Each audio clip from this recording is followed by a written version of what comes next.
Good evening. Almost said it, almost. Good evening, everybody. Welcome to Rabbit Hole Wednesday, and I'm your host, Joe Slick, and I have with me on the line New Brunswick, Canada guy, and the Walleye King. And this evening, we're going to talk a little bit about thrust faults and their implications in specifically right around the greater Los Angeles area. And also we'll talk about some other stuff too. Seems like every time we do something happens, you know. And that's how it always works. It's been quiet, which is, I'm not complaining about the quietness, but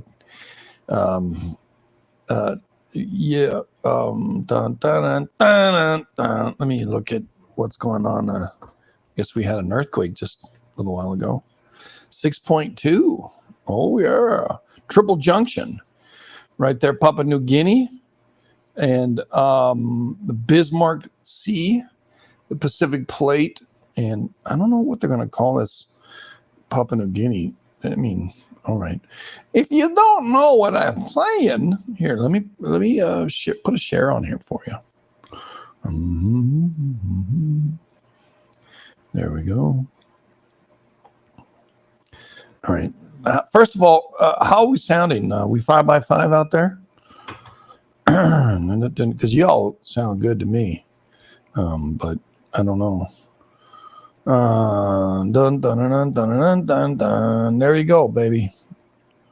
5x5 and not 4x4. Yeah. Yeah. Well, Or 3x5 or 4x6. yeah. Right? Yeah. 5x5. I don't know what the heck. I mean, like 5-finger discount or, 5. I don't know what they mean by 5. Grace is when I think about it, but. I see you with my 5 eyes and hear you with my 5 ears. Yeah, freaking spiders or what? I don't know. Yeah, they got extra sensory perception. Oh. So it is 5x5. What's interesting is this earthquake that just came in here, just 1803, about an hour ago. God, man, that's right when I laid down. Yeah, because it's right after I ate my Kit Kats. I was coming back upstairs. That's how you get upstairs, eat a Kit Kat. Yeah, there you go. Move faster on my wonky ankle. Well, on your wonky ankle. There's, I think is it Manam volcano, which is right there. So, yeah, I don't remember. Is that Manam volcano? I gotta look. I think so. I think it's pretty close there. Yeah. Or one of the other ones. Yeah, it's the PNG one. No, Kungui. I think this one's Manam. Yeah, it is Manam. All right, good. Manam volcano right there. Only about 50 miles away from this earthquake. Substantial earthquake, 6.2. This area has just been getting pretty bombed as of, I don't know. It's like, I don't know. Is there something going on? I don't know. Let's check it out. All right. What kind of thing are we got looking at? Here's the moment tensor. Do y'all know what type of doohickey is it?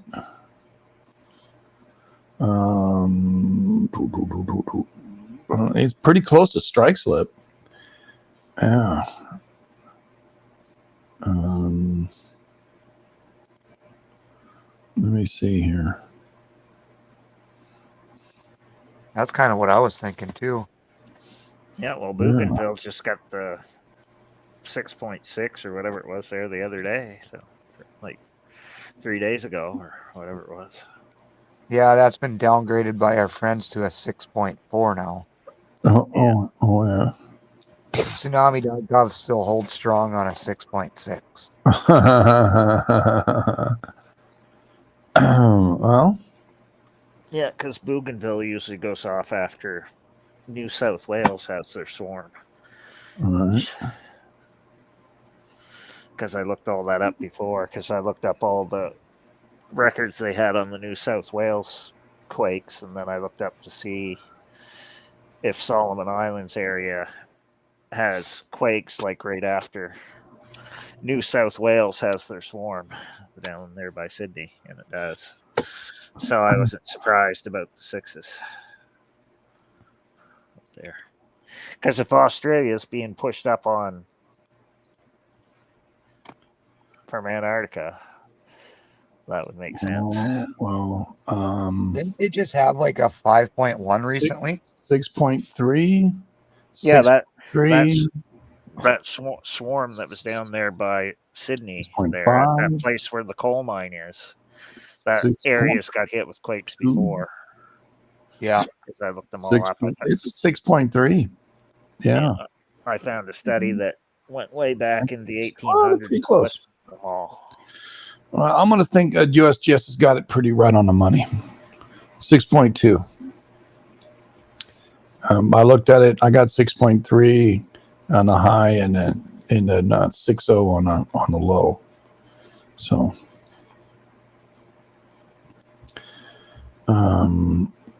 but yeah, I guess. Well, trans. I don't know. Shoot. I don't have anything that's perfect for that beach ball. But anyway, all right. So nice little banger dinger. Now we had a dinger. Oh, look, Alaska just came in at 3.3. All right, up there in Anchorage. All right. I'm thinking that in 7 days that, yeah, there was another one. 6.4, just down the way. Same power in the Solomons. And then 5.3 the middle. So on September 1st, 6.4. And then it went to, was this 38.19? Oh, that's 13. So about 12 hours later, 13 hours later, this one hit first, and then this one, and now this one. So what's the depth on this? This is 100 depth in the Candrian Papua New Guinea.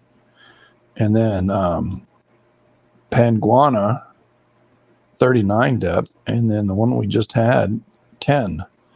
So it kind of like deepened and kind of boom, boom, opened up, didn't it? So say, yeah, but these are a little bit stronger, substantial, a whole point bigger than this one. Santa Cruz had a 5.3 on the 4th, which was today. All right, so Santa Cruz Islands popped today. Yep. All right. So it's getting busy over there. Yeah. Watching my wife out there with my kid. You don't see it, but I do. We had a Western Diamondback here today. Yeah. It was a baby, but still, foot and a half. And it had only lived for probably a week and a half. So I had to do it in because I don't have a place to release it that would be safe. Right. Diamondbacks, they're no joke, man. The Mojave Baby ones will Greens. get you. Go ahead. I was gonna say the baby ones will get you faster than the adult ones. Yeah, I mean that's the folklore, isn't it? That the baby ones are more apt to do something, and they're more lethal too. Right, because they just keep injecting. But I did read an article, and it kind of like put that away. I don't know if it was a real good article or not. You can see in the world here, all that's happening is right through here, in the southwestern part of the Pacific Ocean, is banging, and we do have. I hate to say it, but I do believe that Greater Los Angeles is in danger. Will Robertson, danger. You can see a nice bow on both ends of the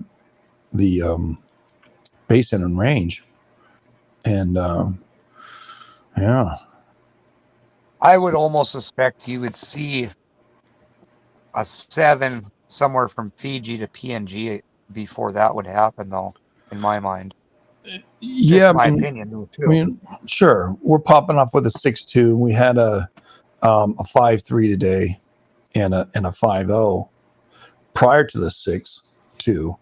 So this area is really banging hard, and right along with what Professor Nick was saying. I call him Professor Nick, just Teacher Nick. He is a professor, right? He professes to know the truth. It is connected to something out here in the west of the United States, because something happened over here that changed the trajectory of everything over here. And there's still talk that there may be a slab curtain, there may not be a slab curtain, and plenty of thrust faults going on in the west. And I think we need probably a little definition of what a thrust fault is there, don't we, Canuck? Yep. So it's basically a fault that lifts up the mountains, if you want to simplify, or lifts up the hills. Yeah, we have an image we can share with you. Yeah. We'll find a good one. So, like some, what would be some? Oh, rockets. Oh. Uh-oh. What would be a good example of a couple of thrust faults that have made mountains? What areas are a couple good areas? Well, to almost every mountain around, that's how the mountains are made. It's the uplift. You can see there's the hanging side, and then there's the other side, right? Which is the side that slides down. Yeah. Right. The uplift, far as I'm aware, but I would just, I think I may have interrupted Canuck. He was saying something, so. Oh, it's just my rocket alert app going off, so I had to shut it off. Belarus shoots down Russian drones. Ooh, that happened today. Yeah, there's all sorts of interesting stuff going on. Yeah.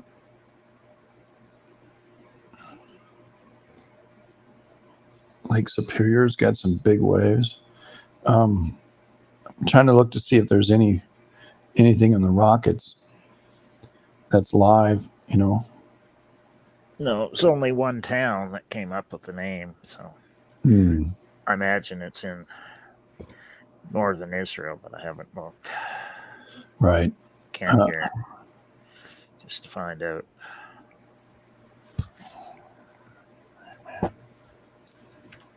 Oh, Gaza. Yeah. Okay, here we go. Yeah, it's in the town or village of Iftach. IFTACH.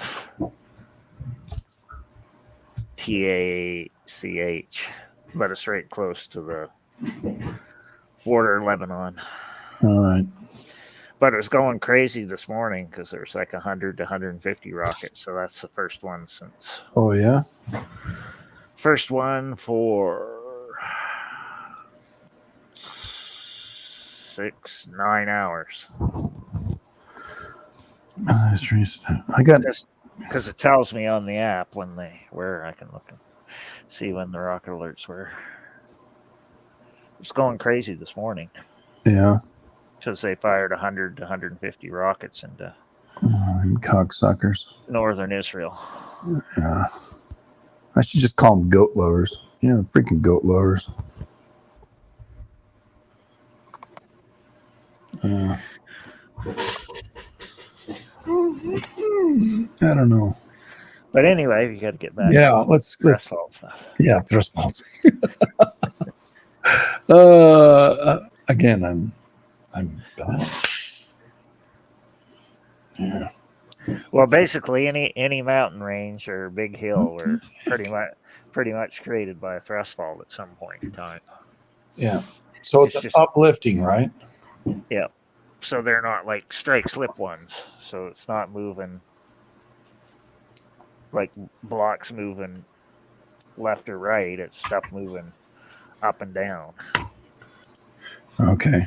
All right. So, yeah. Okay. So Well, I just found it the here. Alps or the Rocky Mountains would be a good description. Yeah. So the Rocky Mountains would be. The Rocky Mountains. Okay. I think I've got something right here. Here we go. Faults in Los Angeles. There are 16 faults in Los Angeles. Los Angeles is composed of reverse right lateral and left lateral faults. There are 7 faults in Los Angeles capable of creating a magnitude 7 earthquake. Strike slip is side by side. And then there's it looks like the hanging wall went up and over on this one. Well, shoot howdy. All right. I thought I had an image for you. On the different kinds of faults, I mean, I got the Graben and stuff, but that's normal faulting. The Horst and Graben.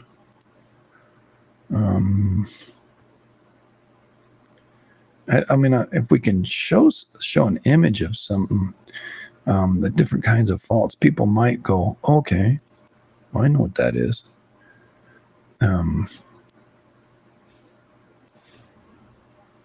No, I don't know that that'll be helpful. Here we go. There, thrust fault. Okay, I've got an image for them. All right. Go here, screen, window. There we go. Share that one. Here we go. Show on stream. Hide stream. Show on stream. Here we go. All right, you guys, you can see that. You got transform faults, Horst and Graben, and thrust fault. The bottom one is the thrust fault. And that's the one we're going to talk about tonight. That's where one is pushed up and over the other. And it's almost, it's not a subduction, but it's one being pushed over the top of the other. And what we've learned in class, we do have class here. It's kind of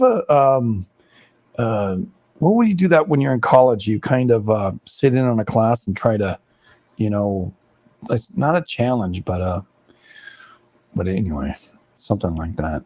Well, like observe a class or right, whatever it's called. Sit in on a class, or there's another word for it too. You know what I'm referring to. It isn't like a dictation. No. Well, it's the teacher allows you to be there and allow you to get sit credit. on it. Yeah, and to see how it goes and stuff. Because when I was at university, we had that sometimes where people would come in and sit on a class just to see what it was like and stuff. Yeah. All right, so I've got an image I've created. Screen, window, share this one. Loading. Okay. Pizza boxes. All right. So in this image here, we got the ocean on the left. We have the land there in the brown. And the thrust faults themselves are the right lateral leaning pieces of landmass. Like all this right here is one thrust. Well, here's a thrust right through the middle, right? So this is like the last one. This is the first one up here that came ashore. This came another one, which kind of went up on the other one, and vice versa. And then there's others that get shoved down as well. So other parts of the land, right? And it's these that it's kind of like overridden on this other ones. So these thrust faults, pieces of land get brought up and brought up over the underlying plate. See that, like this one gets kind of, or I'm going to change the color on that. Not blue. Crap. Go pink. All right. The land mass here, this is the original land mass. It just, as the plate's moving in that direction, it brings pieces of the oceanic plate up and over the other plate, or the like for our instance would be North America plate, and all these thrust faults, or these thrusting of pieces of landmass or Pacific Basin being shoved up into Los Angeles, and thus making Los Angeles. And then over time, it really gets higher and higher. And it's how they make mountains, or how mountains are made. So that's kind of what we're talking about this evening. Would that amphitheater, I think it's in Colorado, the Grand Amphitheater or whatever, the big Red outdoor Rocks. one, Red where the Rock. slabs, you can see them. Say that again. What's that? Is that Red Rocks? Yeah, they can see like the different slabs at like a 30 or 40 degree angle up there. Yeah, I would imagine. Yeah, that's probably what it is. If they're all at an angle, so it probably would be thrust faults there. Yeah, they're all at an angle over there. Yeah. The Keystone Thrust Fault extends from Cottonwood Fault north along State Route 160 at 13 miles along the crest of the Red Rock Escarpment. It then curves in a base of Madre Mountain before it observed by very complex faulting North Calico Hills. Red Rock Canyon, geology of Red Rock Canyon is what I'm looking up right here. It's old. Jeez, 600 million to 225 million, 180 million. Crazy. It's old stuff. Red Rock Canyon, A to Z is Keystone Thrust. I guess that's Red Rock Canyon is Las Vegas. I didn't know that. Yeah, I couldn't remember specifically where it was at. I always get kind of confused because Arizona has a lot of red rocks, and then there's Utah red rocks. Colorado has the Red Rocks Amphitheater as well. So Thrust Fault and Red Rock Canyon. Yeah, and Vegas is down in the basin below it. Yeah. Right. In between, And the valley. It's like really old stuff. Yeah. So I think it's kind of I guess there is in a sense, Clem, that is part of what ancient stuff has happened. So yeah,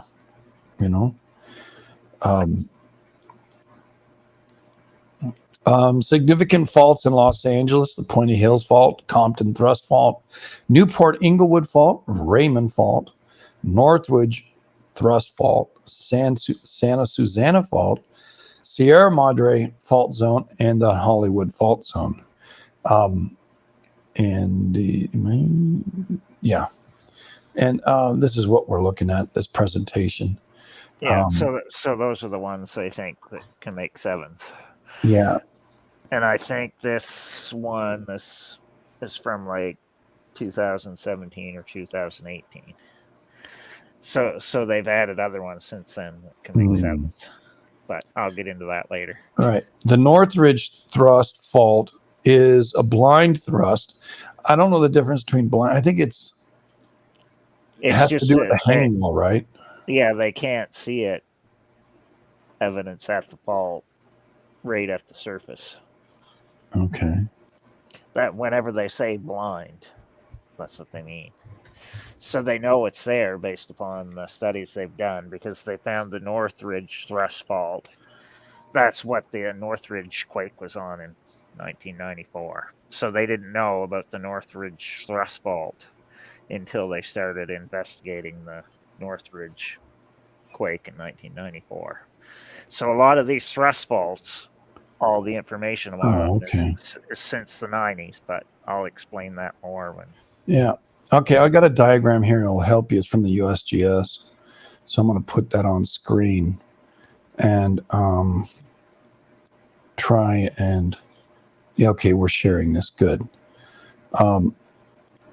What it's basically is the diagram above is a thrust fault resulted in a ductile rock layers folding over the fault and leaving the fault under the surface. So the blind, you can't see it because it's underground, like Canuck was suggesting. So there's a thrust fault, and it's because it's over flipped, or the ductile. Okay, yeah, ductile's gone under. All right, that's what that means. All right, cool. So does that help you understand there? Yep. Clem? So a blind it's down below. They can't see it, but the thrust fault is one going up and over the other. But because it's folded underneath, they can't see it on the surface, just the uplifting of it. And it's always like at an angle, because so it's like dipping one way or the other, whichever way it goes. So when they actually describe it, they'll say that it's dipping to the northeast or dipping to whatever, and they call them anticlines too. Right. Okay. Yeah. All right. Well, we're learning here. You know, nothing wrong with that.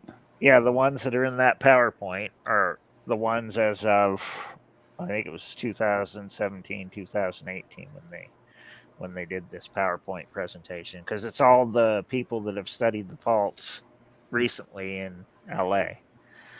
So the ones that they're showing, the 8 that are on that page, are the ones they knew that could make sevens back in like 2017, 18. So that's why they were doing this presentation that was I think it was to the government people. But it has like all the people that are doing the studies. Okay, so I get it kind of how the foot wall and the hanging wall work. As a normal fault, the foot wall rises up above the hanging wall.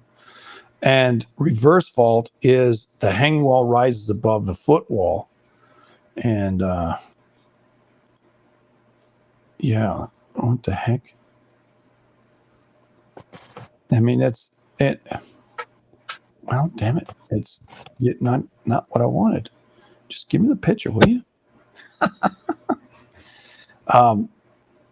Yeah, so if you're looking, on the left side, all of our faults are going to be the opposite of this. So it's the ocean side that goes up and over Los Angeles. So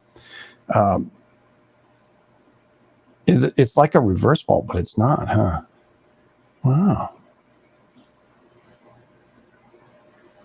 Yeah, because the transverse range ones a lot of them are reverse. Reverse, yeah. Yeah. We got a really good image here. I'm gonna try and get it for you here. Quick. All right. Here, this one. There we go. That might help. I don't know if it will, but all right. So share screen, because it's kind of key to understand what's the type of fault we're talking about when we're talking about Greater Los Angeles. It's on your screen now.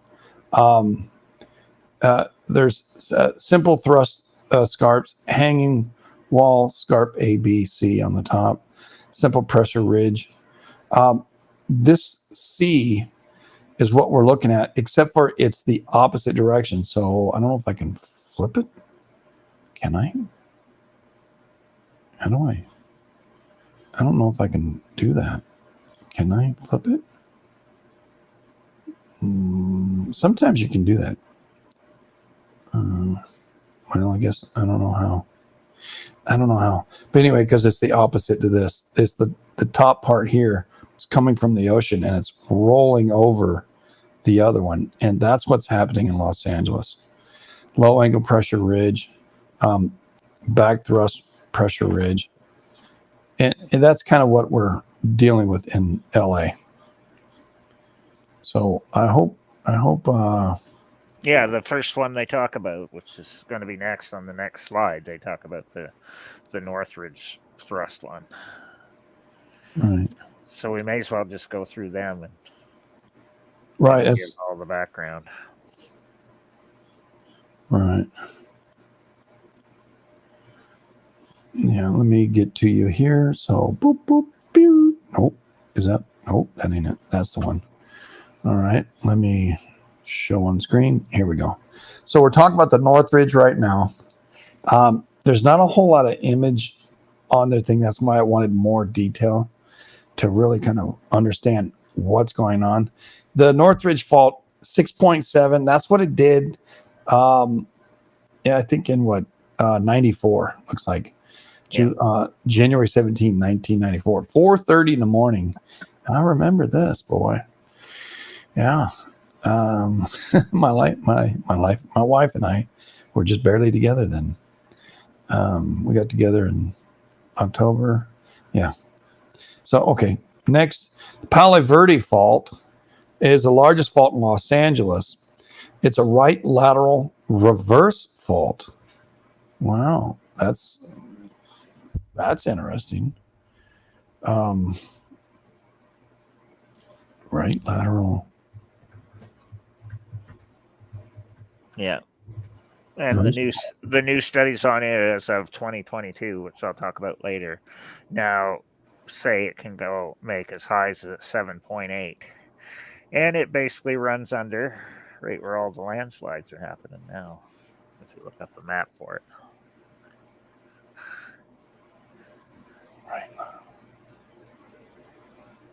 Right lateral reverse. So reverse has to have the left side again go up and over. It's the foot wall going over the hanging wall. So the hanging wall's on the right, the foot wall's on the left, up and over. But in this case, it's exactly what's happening in Los Angeles. When let me show on screen. No, not that one.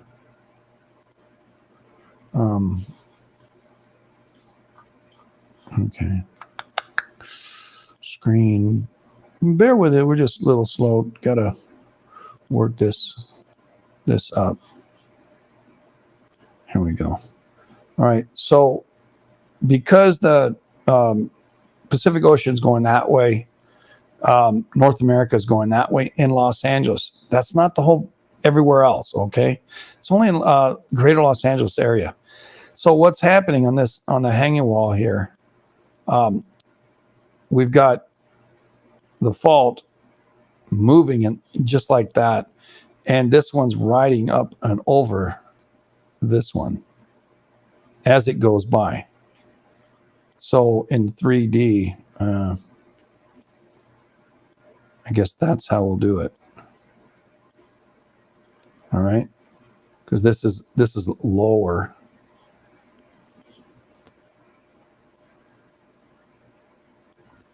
So it's riding up and over as it moves north, whereas North America moves south. That's the kind of fault that we're talking about here in the Palo Verdes fault. I hope that helped.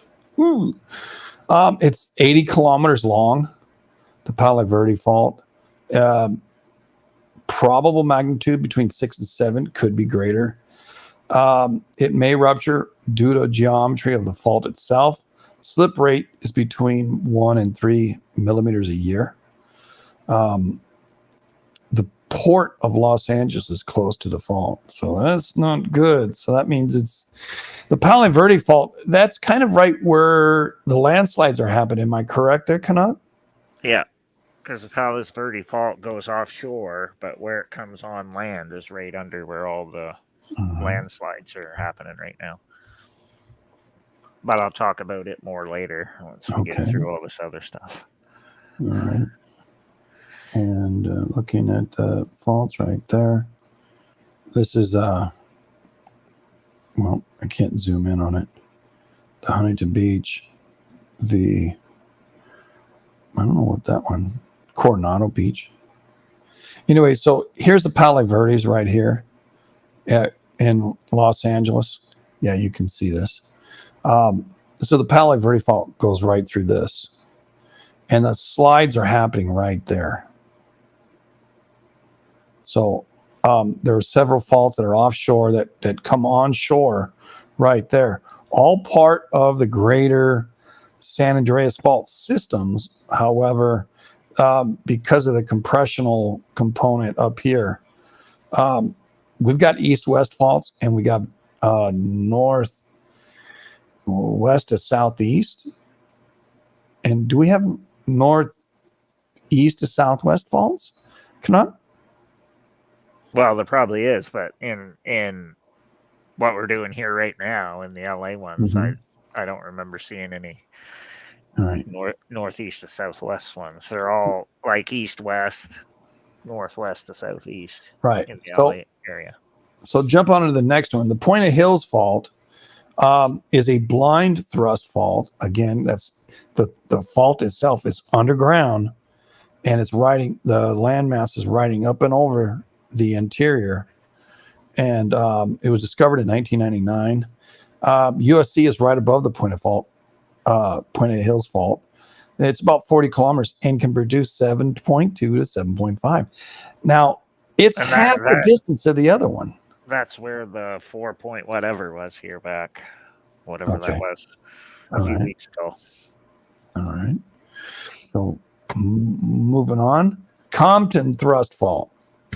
That's right next to the other. It's also a blind thrust fault. Probable magnitude 7 to a 7.4. LAX would be greatly impacted by this fault because it goes right there, right next to Compton.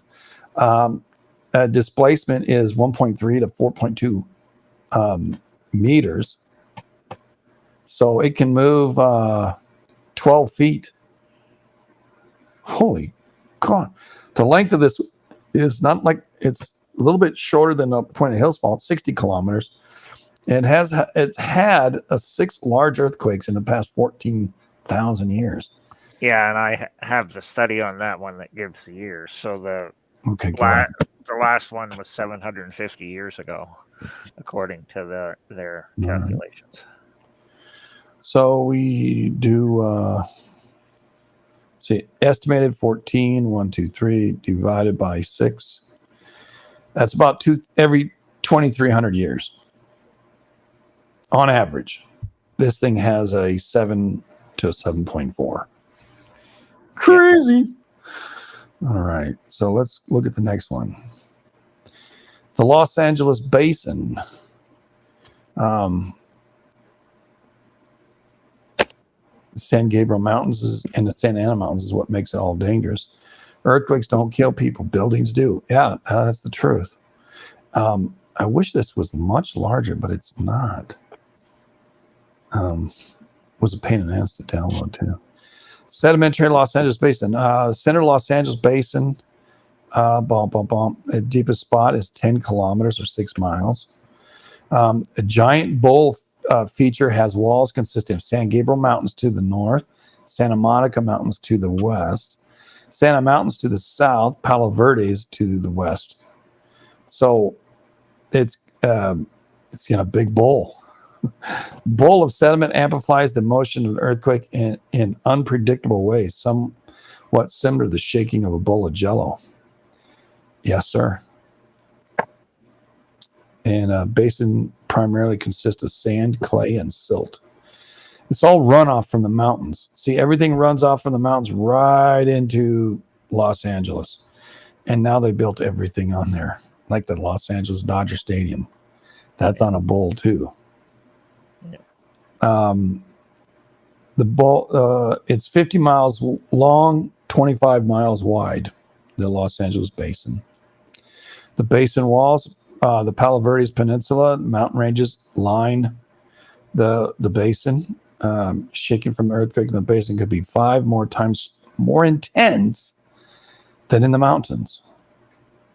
You can see all this right here. And I don't think I can zoom in, but it might. Oh, just a little bit. Nope. I guess that's all I can do. And 1.5 times. So Los Angeles Basin right here. They've got the Santa Ana Mountains down here, San Gabriel Mountains to the north, Santa Monica Mountains to the west. Northwest, and Point of Hills is not Point of Hills, but Palo Verdes, where all that quake is or all this landslides are happening.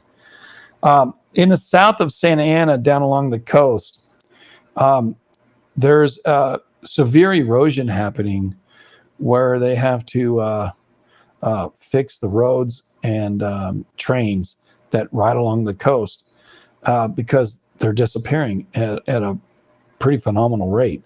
And no, it's not from global warming, but it's due to just the way the Pacific Ocean is moving north. The location, all of Los Angeles is not in North America. It's on the Pacific Plate. Most people don't see it that way. The San Andreas fault system separates because it's the plate boundary, North America to the east, the Pacific Ocean to the west, and all of this is uplift as the two plates converge right here in the greater Los Angeles area, from the Garlock Fault, which everybody's aware of, all the way down to basically 29 Palms. That's all convergent. It's all like an accordion being squeezed, and as it does, you can see how there's a left-leaning kind of jog. It's not like it is up here as San Andreas goes off the coast of San Francisco. It's more straight, but it's bent down here. That's why timing is kind of funky. And we just had a quake on the Johnson Valley Fault. Ooh, 1.5. All right. So back to the basin walls. Point of Hills earthquake. I don't think it's going to let me do this. No, it's just a picture of it. I think they did a sim on it. Yeah. 7.5. Point of Hills earthquake simulation. Maybe I can find it real quick. PUENT Hills earthquake. It probably was around 2017, I imagine. Yeah, I think so too. 2005. Oh, so it's older than that then. Yeah, well, there's a 21 there. There's a scenario. 22. Okay, 2005. Let me see if I can. I think this is the one we're looking at here. All right. There we go. Ground velocity. So this is a look at what can happen up here. It's right up next to the San Gabriel Mountains, and you can see the ground velocity as it peaks out, and it goes into the greater. As it goes into Los Angeles Basin, see these peaks? It gets intensified.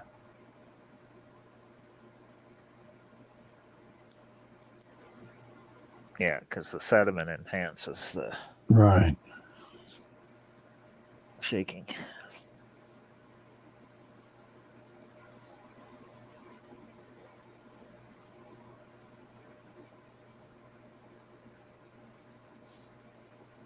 Velocity scale 2,000 times, so you can see it.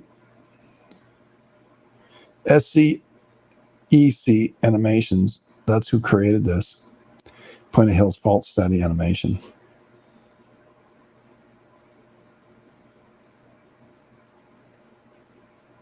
It's wild how it goes offshore there. We know in this section right here, there's a lot of faults that come across. Palo Verdes goes right through there. All right, so that was interesting, bud. Yep. Okay, there we go. Santa Monica, Hollywood, Raymond faults. The oblique left reverse fault. Interesting. There goes Newport Inglewood through here. Here's the Santa Monica, Hollywood, and the Raymond fault. Raymond fault, we just had an earthquake on, didn't we? Yep. Not that long ago. Not that long ago, right. Newport Inglewood, it basically turns into a T right there. At the Raymond fault is where the Elsinore fault dead ends into it. And it goes into the, I don't know what, I forget the name of that fault that's above there. But so 3 main faults. Santa Monica fault is huge. And oblique left reverse fault. Hollywood fault, left lateral strike slip fault. Okay, here we go. All right, Hollywood right up in here. Now the Brea tar pits are right about there. They're in basically Hollywood. 14 to 15 kilometers in length. Slip rate 0.33 to 0.75 millimeters a year. The Raymond fault, which is the interior side of that same fault, if you follow it. And a lot of times you found that in this way too, right, Canuck, where in the lineaments, we say, okay, well, there are 2 lineaments, and, well, if you just draw the middle, they connect, so they're the same lineament, but they have 2 different names on them. That's kind of what I see the Raymond fault and the Hollywood fault and the Santa Monica fault, all belonging to that same kind of east to the west on out the coast. Yeah, and they're crossing over the other ones, basically. Yeah. And you can see how which Santa is Monica, why they think one can set off the other. That's the reason. Right. And the Raymond fault's 25 to 26 kilometers in length. Slip rate is about 0.1 to 0.22 millimeters, a little slower than the others. Hollywood fault has not been officially mapped, even though the state has known of its existence for decades. Many buildings have been built on top of these faults because without the official state maps, the city isn't required to follow the state law. Dude, let's just send the money in. Yeah, now don't worry about it. In this PowerPoint presentation, it's all the ones that can make 7s that they knew of in 2017, 2018. So it doesn't have all the updated stuff since then, which I'll go into later. We'll discuss that later, yeah. All so 3 faults are they'd part of have the to add Southern Traverse Ranges fault system. These 4 or 5 faults, other ones to this presentation, at least, if they're doing it in 2024. Yeah, all 3 faults are part of the Southern Traverse Ranges fault system. These faults could act co-seismically in earthquakes of magnitude 7 and above because of their proximity to each other. So you get a big old hit on Hollywood, and well, just like a 1937 Dream, the guy was in Hollywood. Oh, yeah, boy. And there were multiple earthquakes in that vision there. But I've digressed. All right, blind thrust faults. Basics. A thrust fault does not rupture all the way the surface. No evidence on the ground makes it blind. May create ridges and anticlines buried under the uppermost layer. So that was the image I had for you. Northridge blind thrust fault, January 1794, magnitude 6.7, killed a lot of people. And the impact of Northridge, after the earthquake, technology began to be advanced. NASA led agencies toward creating 250 new GPS stations in Los Angeles. And you can see the deformation of that pillar. Whew. Not good. Puente Hills blind thrust fault extends from northern Orange County to the San Gabriel, runs under downtown Los Angeles. It's 11 times greater movement in sedimentary basin. Duration said to be 4 times longer because the energy flows through the sediment faster. Dense population makes earthquake damage potential much higher, as well as deaths and all. Earthquakes don't kill people, buildings kill people. Unless the ground opens up and you drop in. That's happened, and a couple of souls were lost up in Iceland in that same way.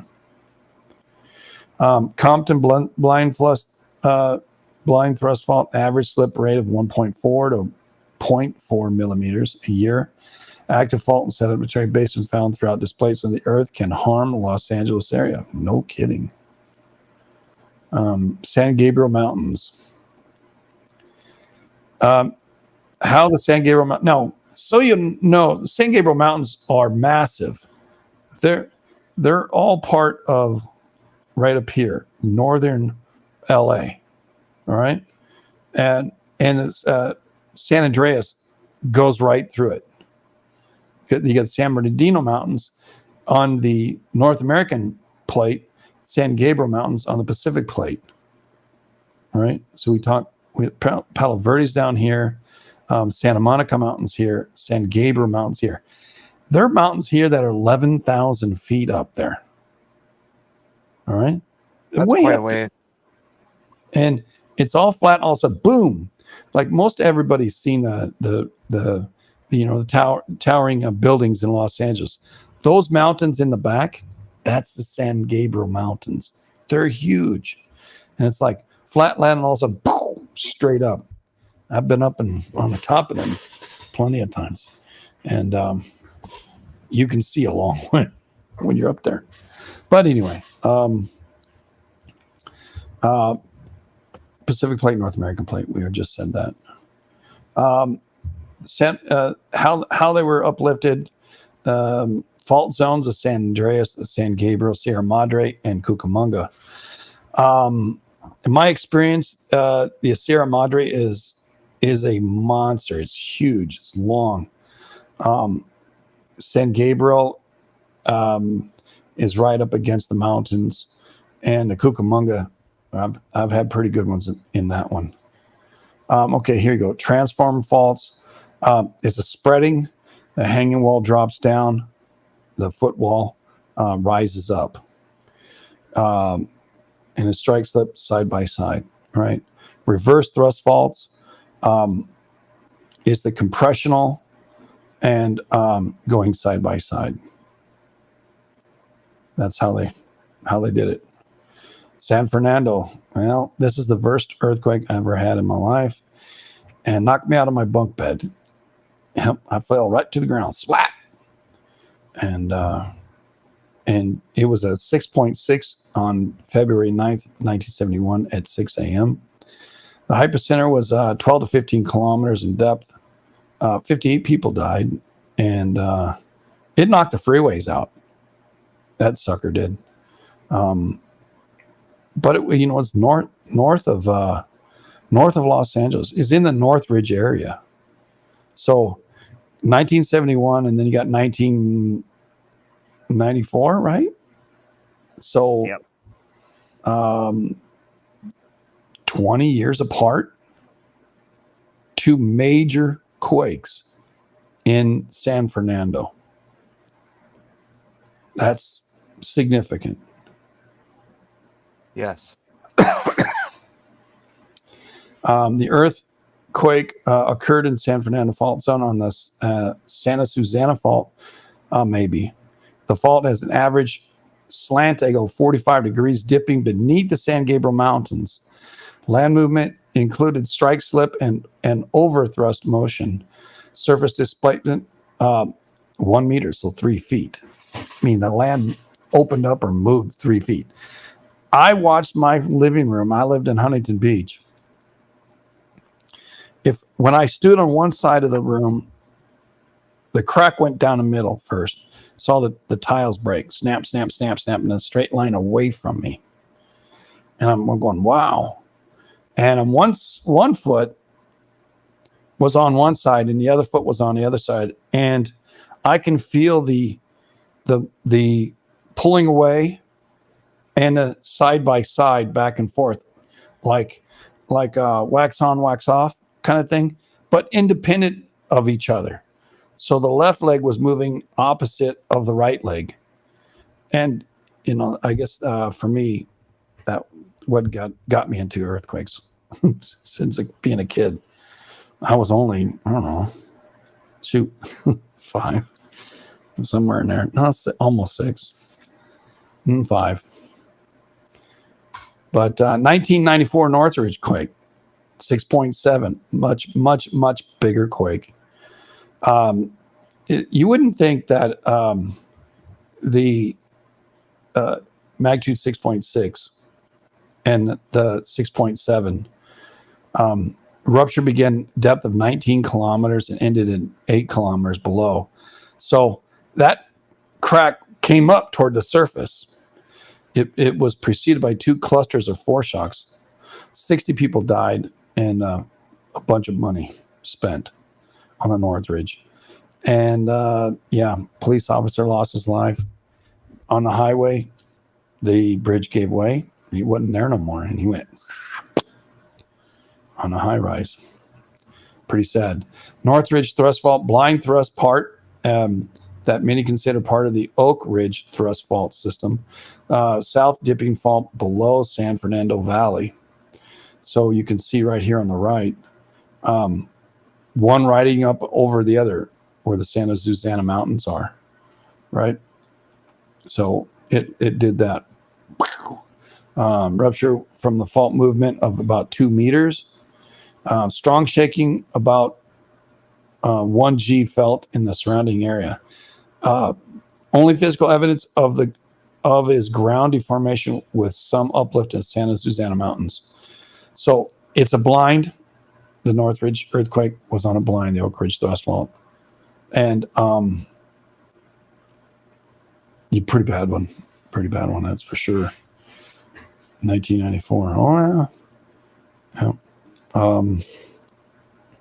Some pictures of some damage, the highways, the roads. 6.7. Now think of this. This is a 6.7. Ridgecrest had a 7.1. Way bigger than this. So I think my biggest thing is for people to get a perspective. A 5 is a super strong quake. A 6 is like really big, and a 7 is massive.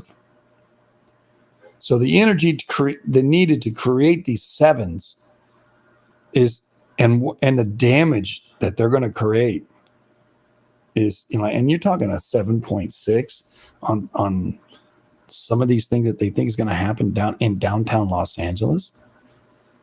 I think I've been through 20 plus quakes, but it's massive. That's just incredible to even think about and to conceptualize. What is the relationship between the two earthquakes? The earthquakes of 71 and the other one belong to a complex system called the compressional forces due to the Big Bend and the San Andreas Fault. It's like I said. If we consider the North Ridge thrust fault part of the Oak Ridge thrust fault, then geographically we can see the earthquake hazard in the occurrence of an earthquake. So you can see, just like I said, if just because there's one in one city and they name it again something else in another city doesn't mean it's two different faults. It's the same fault, and it's all due to the compressional components here in Greater Los Angeles. And that's our slideshow. All right, Canuck, you're on, buddy. Okay, so the next thing we're going to talk about is the Palos Verdes fault, because the latest study on it came out in 2022. So I'm going to put that link in there so we can look at it.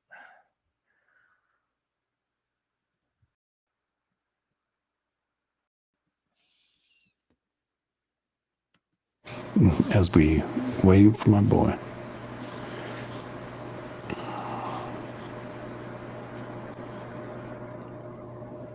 All right. Show on stream. There we go. The origin of the Palo Verdes fault, Verdes restraining bend, and its implications for a 3D geometry of the fault and earthquake hazards in Los Angeles, California. And this is like the abstract part, so you can just read it. It basically talks about what we need to know. The PV fault zone extends across southwestern Los Angeles basin and the intercontinental borderland of California, and is considered capable of generating a large magnitude 7 quake, greater than 7. Okay, that's what they're thinking. Damaging earthquakes with short recurrence intervals. The 110-kilometer long fault is composed of vertical and moderately dipping segments that accommodate oblique right lateral reverse displacement. Onshore, there is a counterclockwise reorientation in the PV strike, which produces major restraining bend that generates the Palo Verde Peninsula. Here, we use well and seismic reflection data to develop a kinematic model, that show folding of the PV fault zone by the Wilmington blind thrust led to the formation of the restraining bend, which the Wilmington blind thrust did have an earthquake, I don't know, 2 years ago in Los Angeles. So north of the peninsula in Santa Monica Bay, debate persists over the extent, geometry, and activity of the Palo Verdes fault zone. Here we analyze dense grid and high-resolution seismic reflection data and present it in a new mapping of the Santa Monica Bay segment of the Palo Verdes fault zone, including multiple active splays, Redondo Canyon fault zone that occur within a broad damage zone in the northern termination of the fault system. Based on these insights and prior studies, we developed a new comprehensive 3D model of the Palo Verdes fault zone, including the Santa Monica Bay, San Pedro Bay, and Lauzon Knoll segments. The size of these segments indicate that the Palo Verde fault zone is capable of larger events than previously reported. The magnitude 7.1 to 7.4 for a single segment rupture and magnitude 7.4 to 7.8 for a multi-segment rupture. Based on reported slip rate of 1.1 to 5.9 millimeters a year, average occurring intervals for these single and multi-segment rupture scenarios are 580 to 610, 760 to 1170 years, respectively. So every 500 to 600 years, single segment. 760 to 1100 years, multi-segment. And when was the last one there, buddy? Well, the Compton thrust fault, which the reason why they upped the estimate, which it says in the actual study, is both the Compton thrust fault and the Wilmington thrust fault, which wasn't in the 2017 PowerPoint presentation, because Wilmington is one they've just got all the details on since 2019 mainly, and it runs right under the port of Los Angeles. Wilmington does. Yeah. And it's named after the oil field. Yeah, Wilmington oil field. Yeah. Yeah. And, but both of those, because they're thrust faults and they're on an angle, they actually go under Palos Verdes. So Right. that's why. So when they're talking about multi-segment ruptures, that's where they're getting the higher number. Which if it's 7.8, that's more than what 20 Hills can do. True. So, which is not good, but nobody's talking about this one because there hasn't been something happened there for them to notice it yet. But all the fault people know about it. And so this study here was from 2022, but they just did a new one, 2024. It came out on July 6th, where they mapped it all even more, like out off the coast underneath. They've actually found the fault scarps for it all out underwater. Out in Santa Monica Bay? Yeah, and have mapped them so they know how, like, when it moved, like how many feet or meters or however it moved by studying the fault scarps. Now, that study is super technical and all. Like, it has a whole bunch of maps and everything showing where everything is. So pictures, man. I made pictures. Palo Verde's fault zone in Santa Monica Bay they have it on this list, and it's right out there. It crosses, right? It crosses Palo Verde, all right? Yeah. And connects probably to the Malibu Canyon. Yeah, in that 2022 one, they added 30 kilometers to the fault because in the PowerPoint it was only 80 kilometers. So in this 2022 one, they say it's 110 kilometers. 110 kilometers, yeah. Which is what, about 90 miles? Yeah, I think so. Something like that. Whenever you convert it. All right. 110 divided by 1.6. 68 miles. All right. So, yeah, the whole thing of Los Angeles. Yeah. So now I got to go back here and find all right, buddy. 2024 one because it's on the previous page.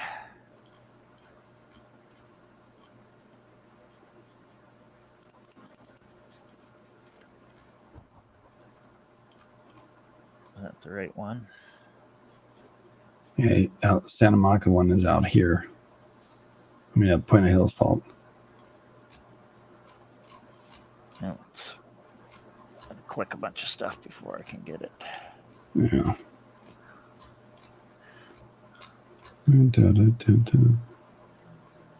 Okay, now I got to copy.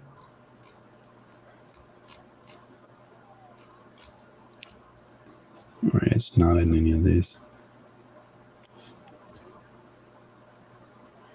Yeah, they got a bunch of colors on this thing, and I can't see through these colors. Copy it or not? It's not letting me.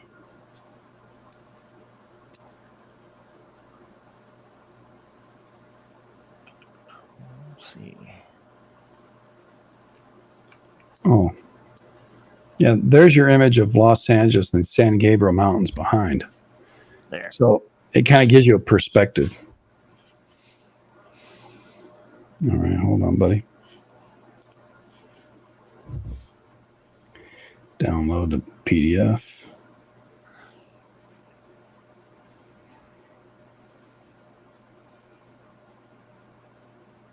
Should automatically do it.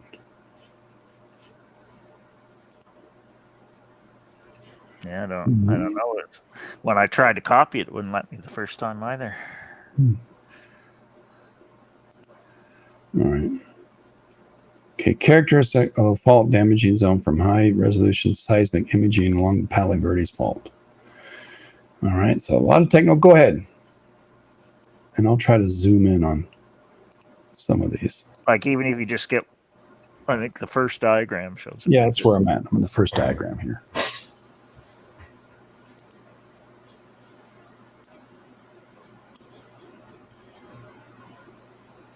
Yeah. Cabrillo fault.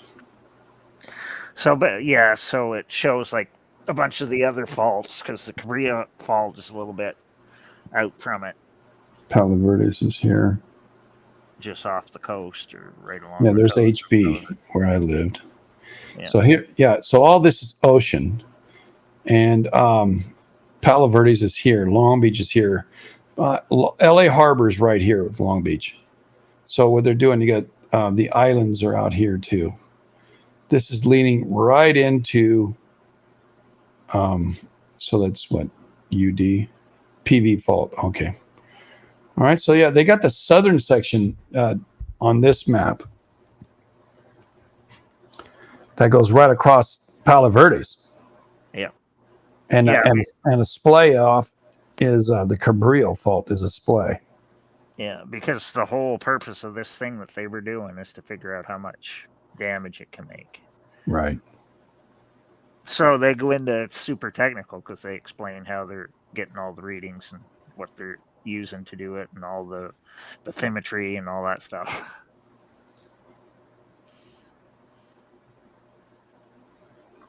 Multi-channel seismic and sub-bottom chirp provides use of study.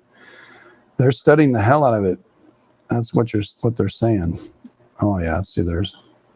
Yeah, and they've been super concerned about all the faults off SoCal now for right 2 or 3 years at least, because it's the same area that Goldfinger's doing the turbidite stuff too. And Goldfinger's turbidite, he's with a group of people I know. I don't know how long that'll take, a couple of years probably, and they'll tell us the dates of when these things go off. Yeah, because the main focus of the turbidite thing was them finding out when the Southern San Andreas, the last 10,000 year record of that. But I imagine it will cover all the other ones, because if there was high sevens in thrust faults and all those there, well, it should pick all them up too, I would think. Right. Yeah, I know Quake Cat's talking about that study. I read it. But in the study, they said if the things are more than 15 miles apart, then they could be totally different. But the Cabrillo's really close. Yeah, because it's just off the coast a little way. Yeah, that's why I call it a splay. I think it's part of the fault system. Here's the divergent, convergent. Divergent is the spreading apart. It's all the green blues. Convergence, all the reds. So looks like it has a little bit of both. Because right now, like whatever they're doing for their normal fault studies, they're going back 11 to 14,000 to 16,000 years. And I don't think they have the turbidite data included in that now, so they're using other methods for that. So turbidite is just another method they're using to get all this information. In Japan, I think Japan only uses 4,000 years of turbidite info, so they don't go back as far. So the cooler colors indicate releasing bends. The warmer colors are restraining bends. So the restraining bends are these colors here, and then the releasing are the others. Yep. All right. But it gets super technical, so yeah, it is, and looking at it, yeah, the fault itself has both characteristics of restraining and or convergent and then divergent. It has both characteristics. That's interesting to me. Well, it's because it's intersecting with those two other thrust faults that are basically what rose up Palos Verdes. Yeah. Because if you read the geology of Palos Verdes, it actually was a channel island. Was it? Before the LA basin got filled in with sediment. Mm. So basically, the LA basin, the main part of it is basically between Palos Verdes and Puente Hills. So between where the major thrust faults are. So I thought that was pretty interesting. Yeah. And when you read the history of the LA basin, because I read all that last night, so it had all sorts of interesting stuff in it. And they said that it's been underwater like multiple times. So it was lifted up out of the water, and it even says in there, by earthquakes. And then it would subside and be covered with water again. So basically, it's a great place to build a city. and when I was reading about Palos Verdes, when it was first discovered, it was actually a Portuguese explorer in 1542. And when he landed there, or went by, he saw the native peoples were there. I can't remember the name because they have like a double tribe name. But where they lived was Palos Verdes. They lived in that area, and they also lived on the Channel Islands. So they didn't, by what I read, they were up on the higher parts. They weren't down like on the basin part. That was where they were living. So I thought that was interesting. And so Palos Verdes has interesting history because when the Spanish came there, it was like where they made their ranches, their ranch land. So that's where the Rancho Palos Verdes comes from. Sure. And another funny thing about it is there was a bunch of whalers that came from the Azores and set up a community there, and that's where they used to go whaling off the SoCal coast. So I thought that was interesting too. So that's why there's so many. How the hell did they get there from? Well, they came all the way from Azores. That's what it said. Yeah, that's the Atlantic. Yep. And that's where a lot of the Portuguese names come from that are there. Oh. Because they were that was like, I forget. Well, I think it was the early 1800s, like 1829 or something, because I read the history of Palos Verdes, so it was pretty interesting. And then, of course, as it got into the 1900s, that's when all the super celebrities showed up, right? So then they came in, bought up all that. Yeah, the area that's collapsing, the average house is $1.7 to $2.3 million. Yeah. It's not a whole lot. Yeah, and it's like... It's relative. Well, it's not a whole lot. Yeah, it's relative. Some of the most expensive land in LA County now, which is kind of funny. But considering it's all like sliding and falling into the ocean. I mean, this area of San Pedro, it's I say Palo Verdes along the Rancho side, beautiful. It's just beautiful. Rolling Hills and Rolling Hills Estates, it's okay. Torrance is right here.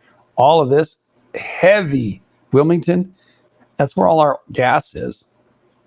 Heavy industrial. I'll show you the satellite. Right?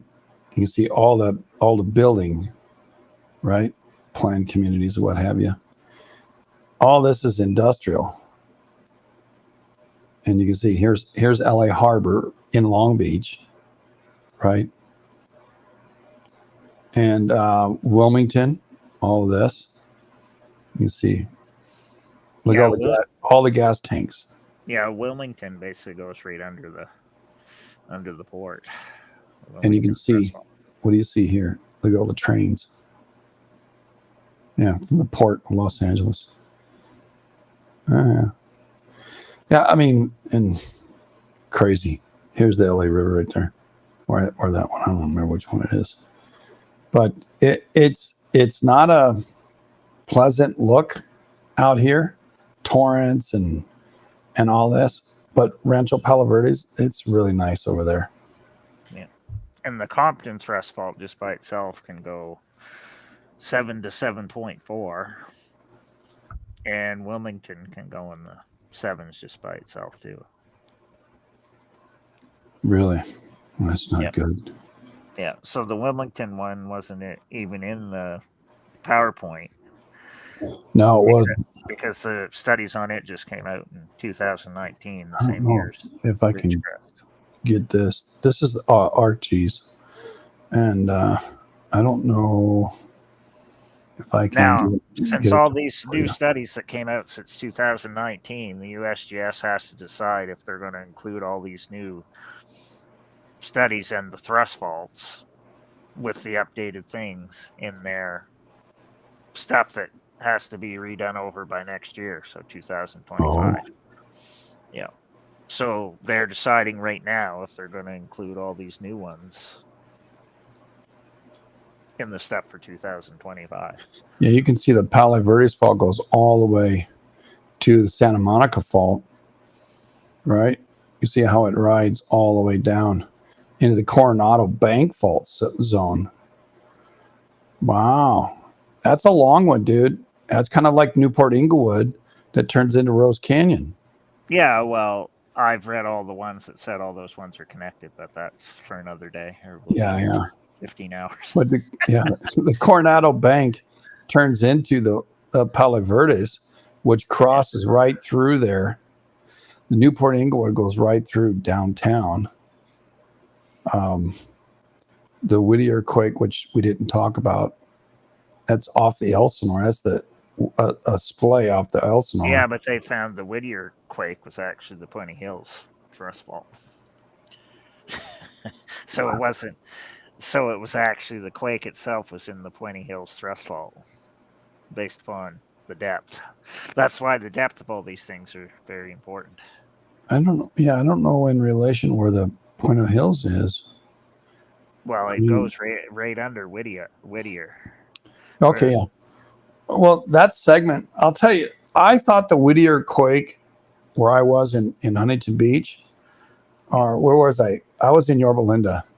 I thought the Whittier quake was worse than the Northridge.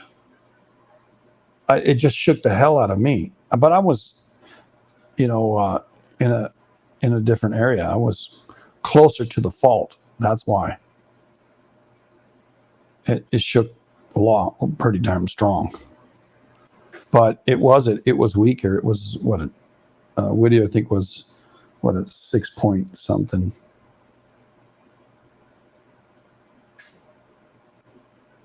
Historical earthquakes.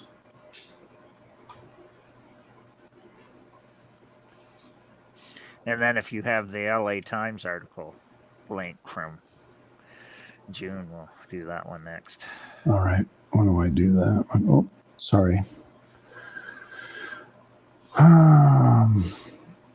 LA Times. Here we go. All right.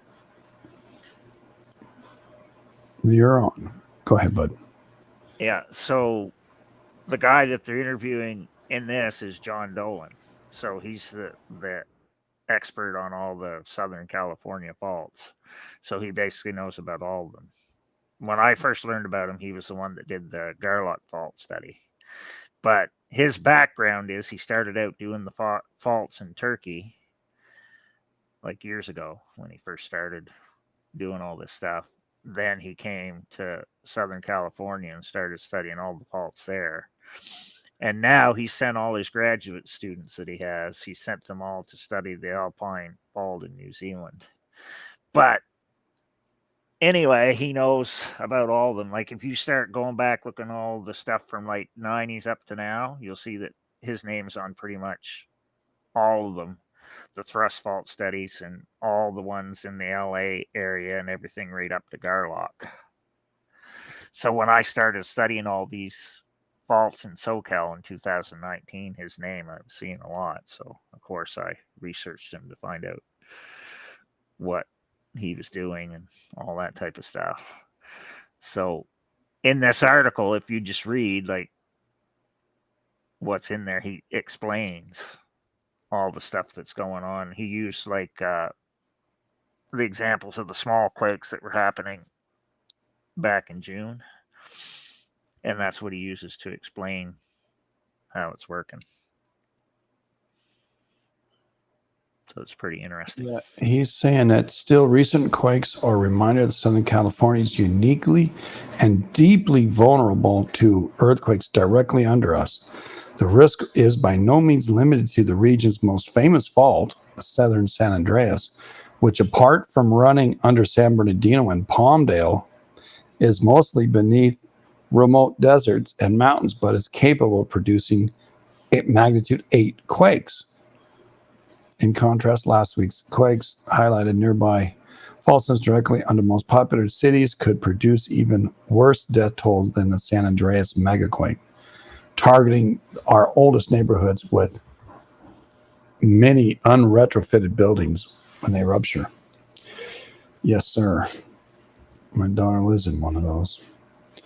The LA Urban Fault Network has been in a seismic lull for the entire historic period, and this lull likely extends back on the order of the last 1,000 years. We know at some point this lull we're in will end. 6 quakes in a week, bang, bang, bang. They're talking about what happened recently here in Los Angeles. Well, I'm not there anymore, but we see here. While some cities and government agencies have taken impressive steps to protect infrastructure, retrofit buildings, many have not. Puente Hills thrust fault, 3-dimensional mapping of last week's El Serrano quakes. You see, we got all right. Right down in Los Angeles. Forget you, man. I'm not paying for you. You're a rag. And that's bad. Under Earth's surface, found just beneath the plane of the Puente Hills fault, a terrifying fault that has received far less attention than the San Andreas, but is capable of generating a catastrophic shaking. A magnitude 7.5 on the Puente Hills fault, which runs under highly populated areas in Los Angeles and Orange counties, could kill 3,000 to 18,000 people, according to USGS. I think it's much, much, much higher. That is worse than the hypothetical death of 1,800, a plausible magnitude 7.8 that begins in southern San Andreas Fault near the Mexican border and unzips all the way up into LA County. I watched that one. That's the San Jacinto Fault. That's what they predicted, which is part of the San Andreas Fault system.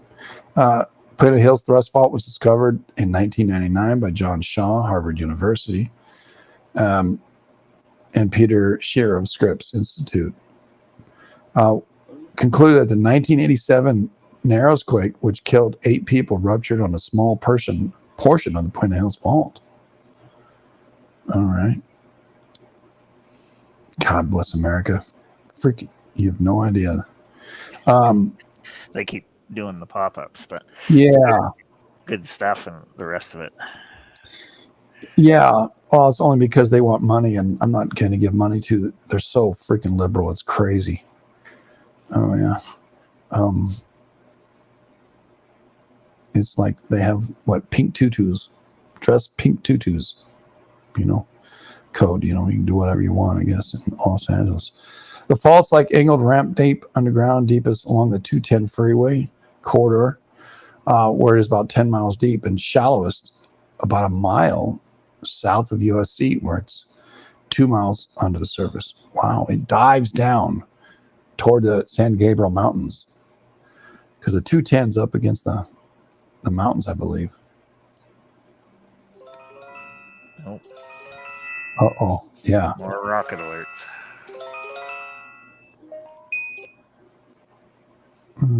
Not seeing anything yet. No, it's just one place. All right. Gorin, north of Haifa, right near the Lebanon border. Yeah, the border. I'm learning all my Israeli place names. It's good. Good. You'll be able to educate us on those too. The chicken will arrive at the edge of LA Basin, 6 miles deep, bathtub-shaped hole, underlying rock filled with weak sand and gravel eroded from the mountains and forming a flat land where millions of people live. I think Los Angeles and Orange County alone, probably close to 10 million people live there. I think Orange County's 4.7. I think LA is like 6.7 or 6.6, 6.4 or something. All right. The area stretches from Beverly Hills through the southeast Los Angeles County into northern Orange County. When the earthquake energy ascent these sediment basins, Dolan said, it amplifies in intensity in the shaking, perhaps 10 times worse than if somebody were on bedrock, and would cause shaking to resonate like a bowl of jello. So the Point of Hills thrust is both in terms of location and geometry, a particularly dangerous fault for Los Angeles. Yeah. It says it generates a big quake every 100 years or so. Point of Hills fault, thrust fault generates big quakes only a couple of thousand years. So the San Andreas is every couple hundred. The Point of Hills fault every couple thousand. Last week's close to two fault systems, one on Compton thrust fault. Discovery of this fault in 94, Shaw and Soup, Princeton University. Once controversial, Dolan said, but there is now evidence not only that it exists, but that it is active. It produces 6 earthquakes over the past 12,000 years or so. These earthquakes were in all excess of magnitude 7s. It's about every So he's talking 2,300 years. A major earthquake hits. Well, the last Compton one was 750 years ago. Oh, yeah? Yeah, because I have the new studies on it. All right. Well, you're going to have to talk about it. And they have, I think, 6 events, but the most recent one was 750 years ago. But he talks about it more there near the end of that article. So it's easier just to read that. Because he's like summarizing everything from all the studies all in like okay. All right. one article. A major concern of Compton thrust fault ruptures is that the center of the Los Angeles basin would be pushed up and to the southwest. Would start running backwards around where the fault lifted the land. If you uplift the downstream part of the LA River by 5 feet in one of these Compton blind thrust earthquakes, the river is going to flow backwards, Dolan said. So, well, every other plumbing system that uses gravity. I like how he gives examples because he's like direct. Yeah, gravity from fresh water to sewer systems. When major quakes occur in Point of Hills and Compton, thrust fault swaths of land will suddenly be jutted skyward, and that lift will create a trail of destruction, perhaps 100 feet wide, 30 miles long. Similarly, zones of destruction resulting in what is known as the fold scarp was observed after magnitude 7.7 over in Taiwan in 1999. Yeah, because he compares it to other ones all over the place because he's like a lunatic like me. He's kind of like us then. Kind of like this guy, Dolan. Think about what happens every single building and every piece of infrastructure that built across the 30-mile wide length, that where things are going to be tilted several degrees permanently. Every single building that is built across that is going to have to be torn down. Break out the dozer, boys. Yeah, hey man, you got to make some money there, buddy. In Newport, Costa Mesa quake that occurred near the Newport Inglewood Fault, which caused the 1933 Long Beach earthquake. On May 31st, Ojai. Well, why did they say that and then they stopped? Well, they should have all the new faults all listed in detail by next year, supposedly, by all the stuff I read. So we'll see what ones are all on there on the new map.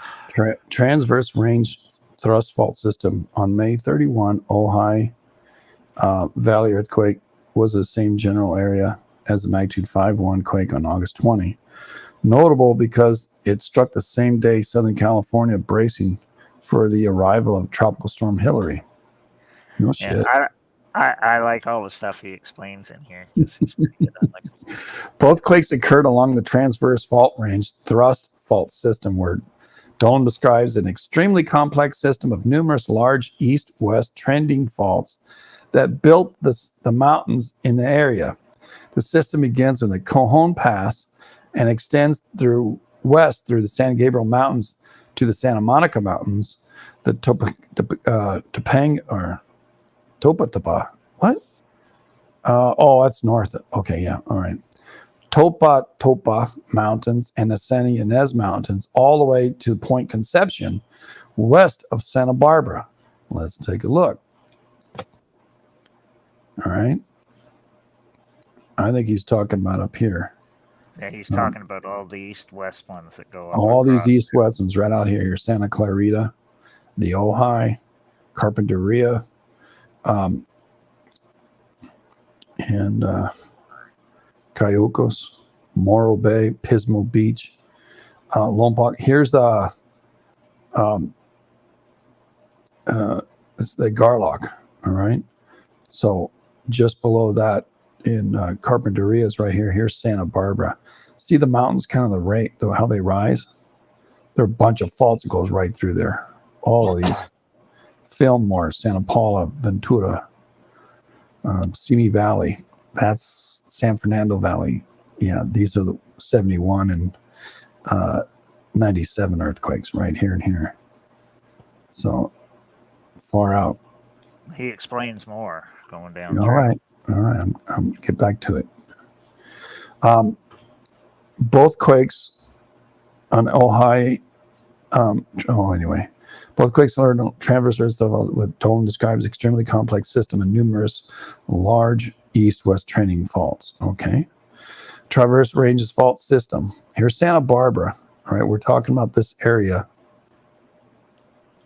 right up here. All right. So back to it. You can see all these little faults that go right east-west. Here's Los Angeles.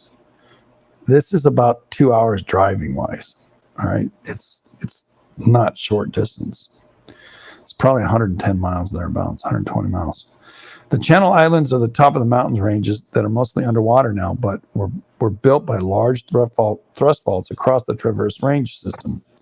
About 10 years ago, San Diego professor Tom Rockwell and his colleagues made a notable discovery. Around 900 years ago, a major earthquake on the Traverse Range system uplifted the beach around Pitas Point between Ventura and Santa Barbara, almost 30 feet. Do what? Whoa. Yeah, and Ventura Pitas Point fault is what they think that was the fault that was the 1812 Santa Barbara quake on that made the tsunami that hit Hawaii. Here's Ventura. The name of the fault is Ventura Pitas Point. Right. I'm trying to find that other little town. Hold on here. And if you read the newest studies on Ventura Pitas Point, they think it can go 8.1. Typically well in excess of 7.5 and possibly up to magnitude 8, Dolan said. And it wasn't the Ventura Pitas Point fault alone that could have done that. The fault was too small. The only way to explain such vast displacement is the linking of other faults to generate earthquakes that would be much larger than if they erupted just by themselves. Boy, I can't tell you. 1937 keeps ringing in my ears.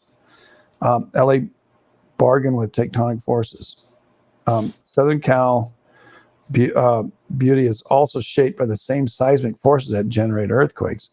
San Andreas fault system, with an odd bend north of Los Angeles area and the movement of the Pacific plate relative to the North American plate, forced the creation of numerous east-west mountain ridges, including the Santa Monica Mountains.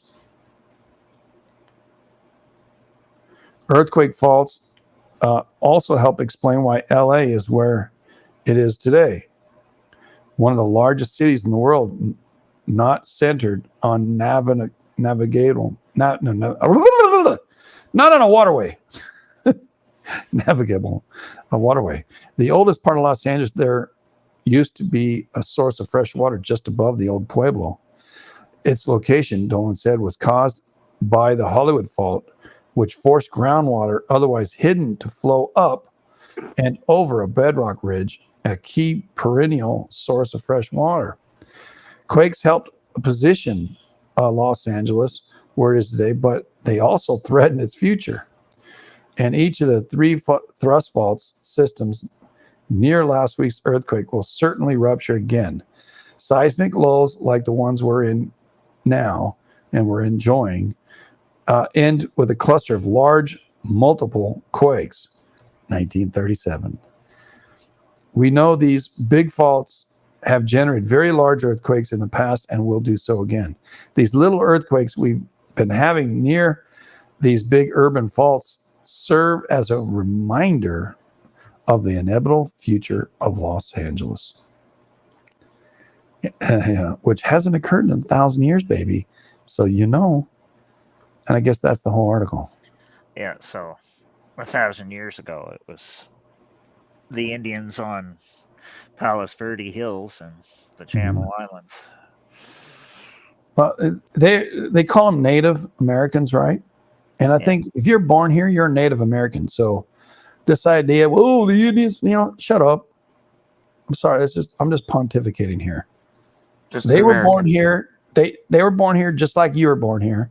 If you were, you're no different than them, and they are no different than you. Why? Because you have European ancestry in you? Shit. Anyway. Looking back live, see if there's anything. It's daylight now. Back east, this is in QuizX. Go check him out. He's very good. He's got like 10 things looking at. So interesting run through of all the different major faults in the greater Los Angeles area. I think on any one of these, we can spend a couple hours on just kind of like dissecting it. This here, what you're looking at now is the current list of earthquakes in Los Angeles, the greater Los Angeles area.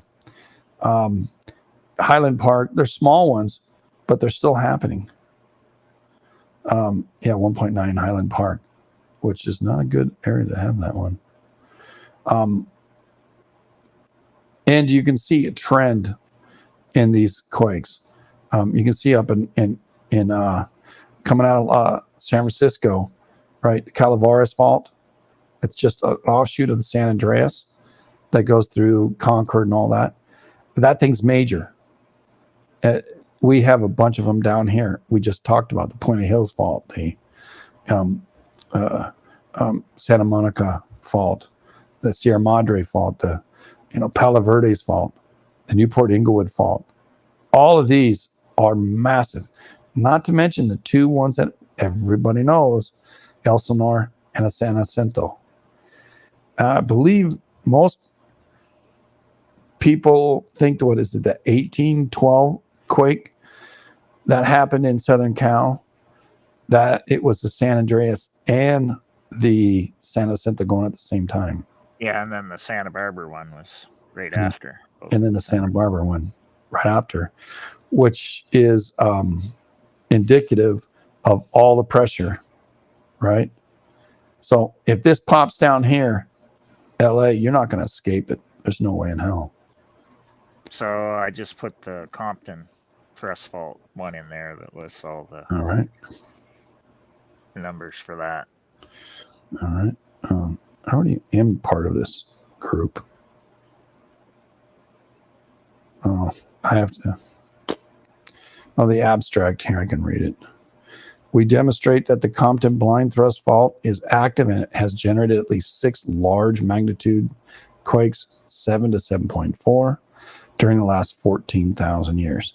Now, the other one was 12,000, right? 6 of them. Here's another one that's 6. in the last 14,000.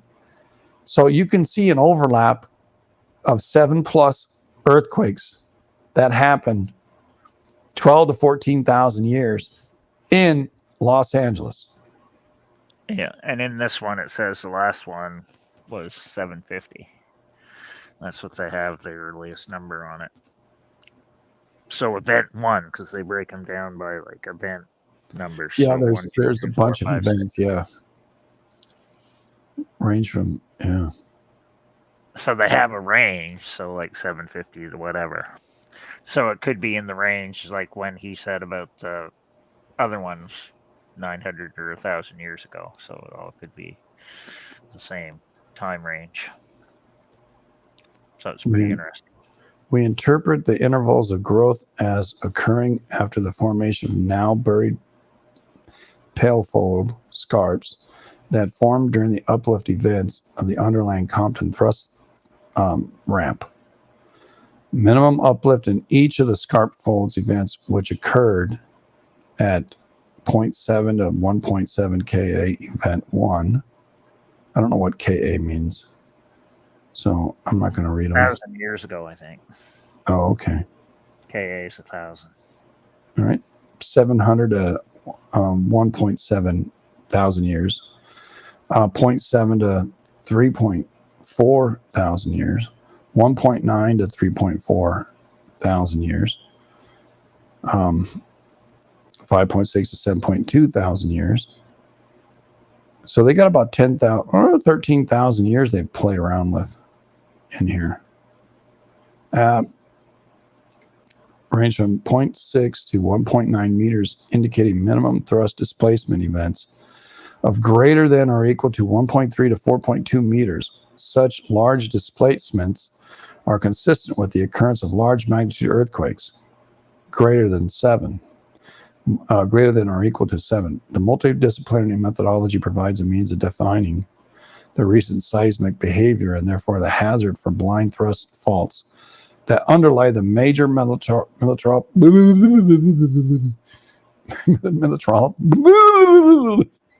forget it. Metropolitan. God. What, isn't there a song like that? I think there is.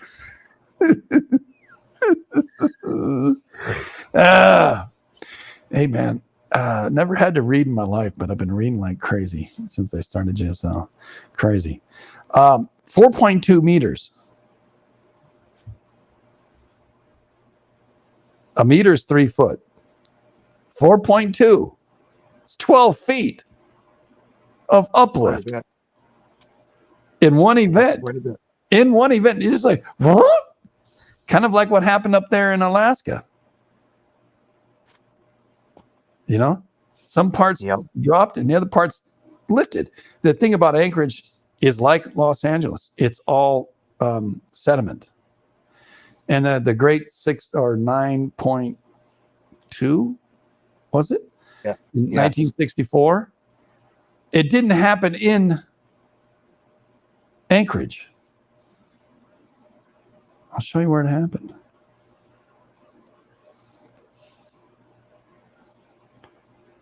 Anchorage is right here.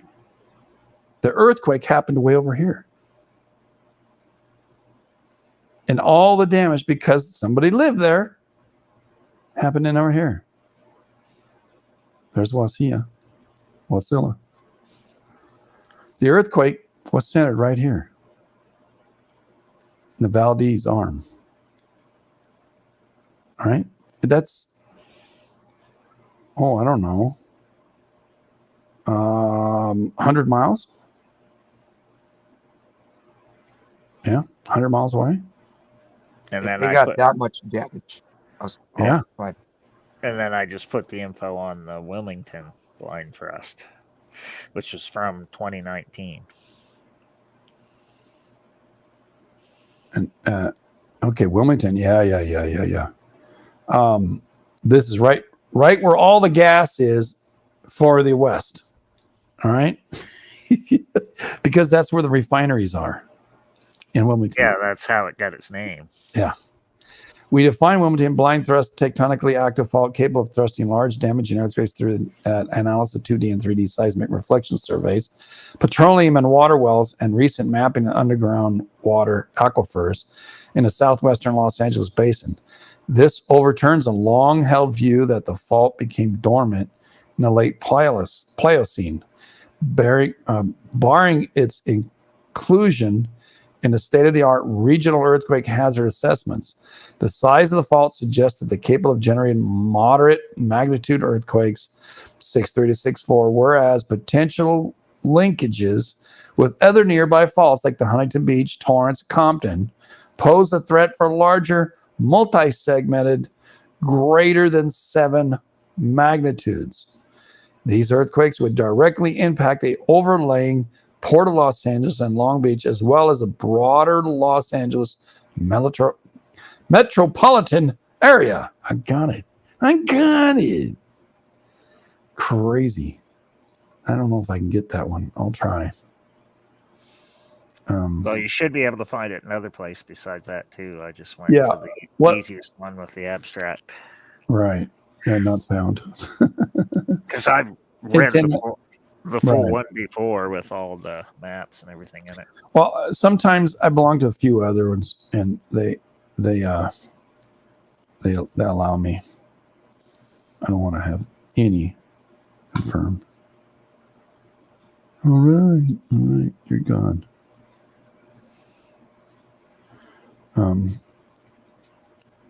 You can buy the article, but there are other places that may have it. Geoscience World's always trying to get money. And then a bunch of the other ones, the new ones in, say, the last 3 years, talk about how all these ones we mentioned already are connected to the other offshore ones. Because the last few years they've been freaking out about all the offshore ones because they know they all can make tsunamis. So they're paranoid. Again, Los Angeles River.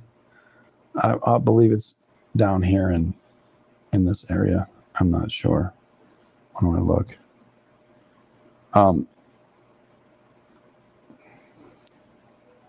yeah, but they already know that they've made tsunamis before. The Long Beach. They did it with 7s or 8s. This is the problem. Yeah, the Los Angeles River. Well, the Los Angeles River is supposed to have a tsunami that hits it that is 10 stories tall. A story is 15 feet. That's a southern section coming up through Long Beach. Oh. And again, the Pasadena Mountains right here, which is 2,500 feet in Pasadena, or 1,500 feet. That's supposed to have ocean lapping up against it. Well, I imagine the tsunami probably hit LA in 1812, but right, there was missions, but they were farther inland. They're farther inland in El Segundo, Manhattan Beach, Hermosa, Redondo. All of that got wiped out if it was there. Yeah, because it hit the Santa Barbara one. Santa Barbara, yeah. Santa Barbara's right here. To that. So all this area got inundated. Rancho Palo Verde's probably got pummeled too. And that was at least 2 7s in 2 weeks' time in December 1812. Right. I think it was more than that. If you count the Santa Barbara one. Well, Julian Lazos thinks there was a 7+ up near Garlock too, based upon his studies. Well, he's a computer model. He's the same one that started the thing about saying that the 1812 San Andreas San Jacinto quake was more than one. Correct. Going at if you look here, you got the Garlock that comes through, and then there's a switchback, and the Big Pine continues. That's Garlock, dude. And I don't know the distance between. Well, in his study where he talks about that 1812 big quake that was San Andreas San Jacinto, he he talks about that So right would move 200 feet. the Spanish settlers that were at the mission, I forget which one it was, probably the one San Bernardino, up around there somewheres. And the native people that were there too, they said that that same year, earlier that year, so like in the summer, early fall, I can't remember what they said, there was rumbling coming from the Mojave, but of course nobody was out in the Mojave doing anything at that time. Right. So he didn't know if it was Garlock itself or maybe Ridgecrest. But of course, there was nobody in Ridgecrest. Ridgecrest didn't come into existence till I think it was like 1908 or something like that. Because I looked up all the history of all the communities. So Ridgecrest was actually started by a bunch of farmers that moved out there in the early 1900s.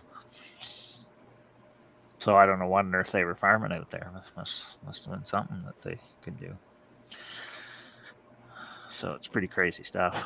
I agree with you. And I think we just kind of cursory touched on a lot of stuff. We haven't even gone into any kind of depth on this. And we're already 2 hours in. Can you believe that? Yeah. That's crazy. Well, there's thrust faults everywhere. Everywhere you got a hill or a mountain, you got a thrust fault. Yeah. So we better get studying them all because they all can make sevens. So get ready. I don't know. Does the fact that you say a 7 or an 8 or a 9 or a 6, because that's what they're finding now. Yeah, obviously, yeah. But does the number to you, does it kind of lose its significance because we say it so much?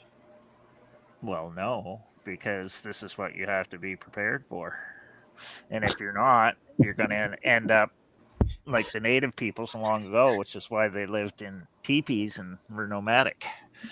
So unless you want to be like how they were, that's the reason why they were that way. Yeah.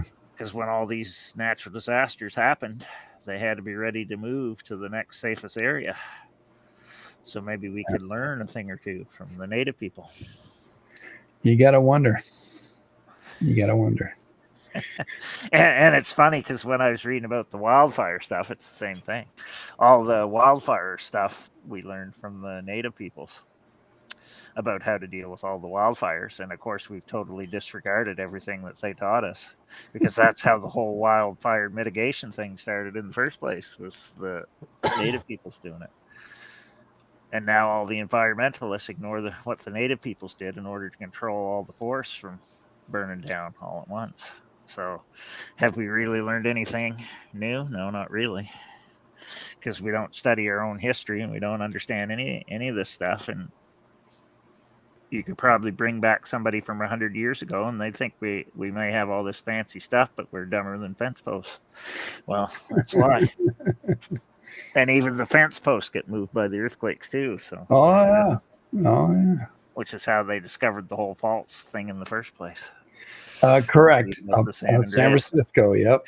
Yeah. And it was north of San Francisco.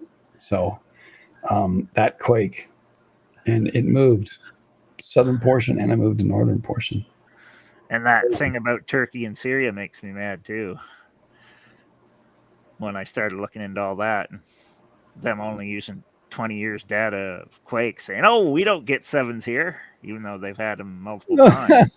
No, and it's all in the same studies at their university, and apparently none of the government people have read them. So there you go. And I remember Erdogan had a big thing. We don't get it. Why are we getting big quakes down there on the East Anatolian Fault? They're not supposed to be that big, even though it's happened 20 times in the last 2,000 years. Mm-hmm. But there we go. So I don't know. I just find it funny. We have all this information and nobody's paying any attention to it. Right. Yeah. Well, do you have any questions, Clem, that you want to ask of Canuck there? Since this I think with everything that's been said tonight, that it's a lot to digest all in itself, and it's going to take me, and I'm sure all these other individuals that are listening, a little more research to dig into it, to kind of get to understand it a little bit better, kind of like Canuck and you do. Mhm. Well, basically, you pretty much got to learn all about your area wherever you live, and then add on it, because it applies to everywhere else too. Because this is like a global thing, Right. and that's why Dolan in there was given examples of Taiwan 7.7 and all these other things, right? Because he reads all the studies, so he's saying, well, this has happened before. This fault's similar to this one, and this is what it does. So then he gives examples. And because reads all this stuff. I thought you were going to say he's a retard. I was like, what? No, well, he's like all over the place. Yeah. So, Well, he fits right in with us. Yeah. So when I researched him, he was interesting because he started doing both the North Anatolian Fault in Turkey and the East Anatolian Fault. Those were the two main ones he was studying when he first started all this. So he was in Turkey before he came to the States to start doing all the ones in SoCal. And now he's studying all the New Zealand ones because I think he thinks all three of those are somehow related. If you read all the studies, because he talks about all these main ones that are special, unique faults, and he'll say this one looks like this one over here, and this one looks like this one over here. Like he doesn't come right out and say it in the studies, but I bet he thinks that they're all somehow related. So he's an interesting person. And then I follow his graduate students that he sends out to do stuff as I look them all up. Because he sends them ahead and they do all like the majority of the research, and then his name's on all the different studies that they do. And he's on most of the offshore SoCal ones too, because I saw his name with Goldfinger and a bunch of the other names that he mentioned, like John Shaw. A bunch of them are older now, so they're probably getting to retirement age, but he mentioned some of the younger ones there that I've read their studies too. So I think he's getting up there too. So he must be like retirement age, I think. Yeah. Well, it's all good. Thanks, you guys. I think it's we can go on for hours. And I felt like we just kind of scratched the surface, but we did illuminate several faults and the potentials for not just the fault, but the other faults adjacent to it, that there is a history of one fault kicking off another. When that's kind of was news when Ridgecrest came out, that happens. And now we know there's a history of it. And I don't think you can really be prepared for a high 7. The best is just not to be where it is when it's happening. Yeah, Ridgecrest happened. I was 150 miles away. Pretty banger. The 1992 quake, Landers, I was 100 miles away. The other one, the Hector Mine, I was again 150 miles away. All three of those quakes, including the one down in Mexico, right on the Easter. I'm 500-600 miles from that one. Because if we get the Charlevoix one that happened in 1663 here, everything's going to be toast. All the bridges will be in the river. All the overpasses will be on the ground. Yes, sir. Because they're not made for it. Yeah. So none of that stuff was there the last time there was a mid to high 7 in this region. So our goal all the time is this: we look at the historical record, and we try to say, okay, when a catastrophic event happens in this area, what leads up to it and what follows. So generally speaking, we only take about a year on either side of a major quake, and then we do a study and try to find out what's going on. That's just on the earthquake side. We'll also look at the solar stuff that's going on, whether solar minimum or solar maximum, whether there's geomagnetic storms, or flares. We'll also look at weather events that have happened around that area, and we try to view it as an entire system rather than this creates that. And fires, like forest fires, Canuck always brings up forest fires because it's almost uncanny how a fault will be activated and there are forest fires along that fault. And it's like, hey, what? And there's a historical record that shows that. So it's like, wow. Are the faults creating these fires? Well, that's why I think they're in lines. So when you see them start, that's why. And then we look at the same things when we look at the lineaments. We have a tendency to extend the lineaments all the way around the planet on a 2D basis. But in reality, it's 3D. It goes all the way to the core and out the other side of the planet along a line that is not like a pencil line, but in a geographical area of 30 to 50 miles wide, maybe even larger. Sometimes they're 200 miles wide, depending on how active. And we've talked about this in some of our other rabbit holes about waves of energy that traverse these lineaments, and we'll see where one lineament has a quake, and then an adjacent lineament has a quake as well. And it's like, hey, wait a minute, did one create the other?